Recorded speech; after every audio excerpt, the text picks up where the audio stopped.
আজকালকার যুবকরা বিবির প্রতি এত আসক্ত, এত পাগলা হয়েছে, তখন মন যদি খারাপ করতে বারবার বাপি বিবির কাছে গিয়ে বলবে, মিষ্টি বউ আমার কেন দেখি মন খারাপ তোমার, মিষ্টি বউ আমার কেন দেখি মন খারাপ তোমার, আজ বাড়িতে কি হয়েছে মা নাকি কিছু বলেছে, আজ বাড়িতে কি হয়েছে মা নাকি কিছু বলেছে, জলদি করে বলো আমার সহে না যে দেরি আর, কেন দেখি মন খারাপ তোমার, মিষ্টি বউ আমার কেন দেখি মন খারাপ তোমার, মিষ্টি বউ আমার কেন দেখি বউ মন খারাপ তোমার।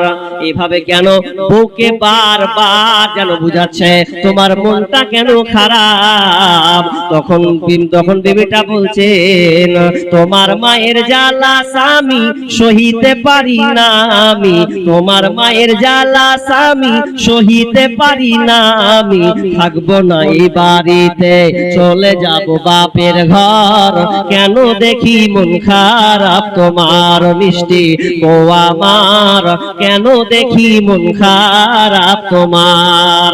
তখন ওই ছেলেটা সহ্য করতে না পেরে মায়ের দিকে যেন ছুটে চলেছে, বিবির কথা শুনে কানে ছুটে চলে মায়ের পানে, বিবির কথা শুনে কানে ছুটে চলে মায়ের পানে, ধাক্কা মেরে ফেলে মাকে, ধাক্কা ফেলে মেরে মাকে ভাঙলো মায়ের হাতের হার, কেন দেখি মন খারাপ তোমার, মিষ্টি বউ আমার কেন দেখি মন খারাপ তোমার।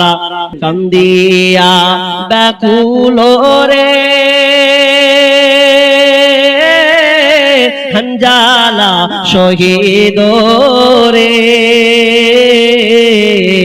কলিজা ভেঙ্গেছে রে সেই জঙ্গে ওদের, কান্দিয়া ব্যাকুল রে হানজালা শহীদ রে, কলিজা ভেঙ্গেছে রে সেই জঙ্গে ওদের। নবীর এক সাহাবী ছিলেন হানজালা নামেতে, তিনি শহীদ হয়েছিলেন বিবাহের রাত্রিতে রে সেই জঙ্গে ওদের। নবীর ডাকে আধার রাতে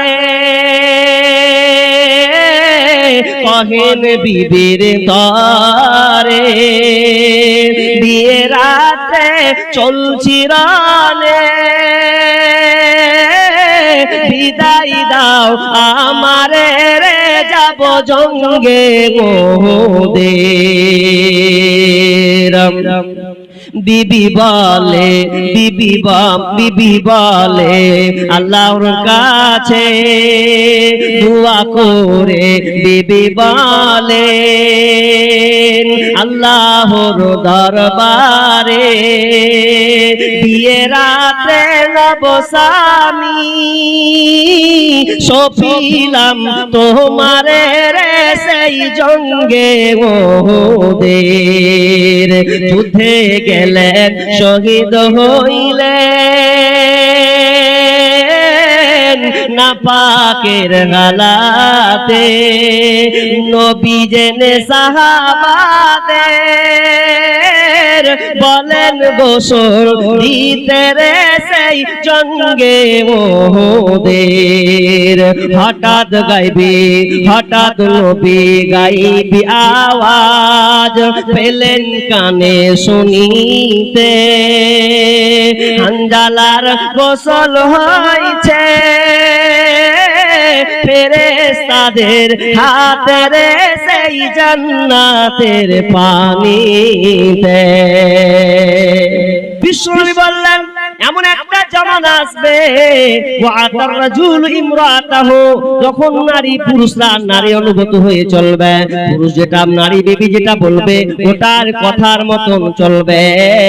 ওয়াক্কা উম্মাহু, মায়েরা বাধ্য হবে বিবিকে কাছে টেনে নেবে, বিবির অনুগত হয়ে চলবে, বিবি যেটাই বলবে সেটাই করবে, আর মায়েরা বাধ্য চলবে। মাকে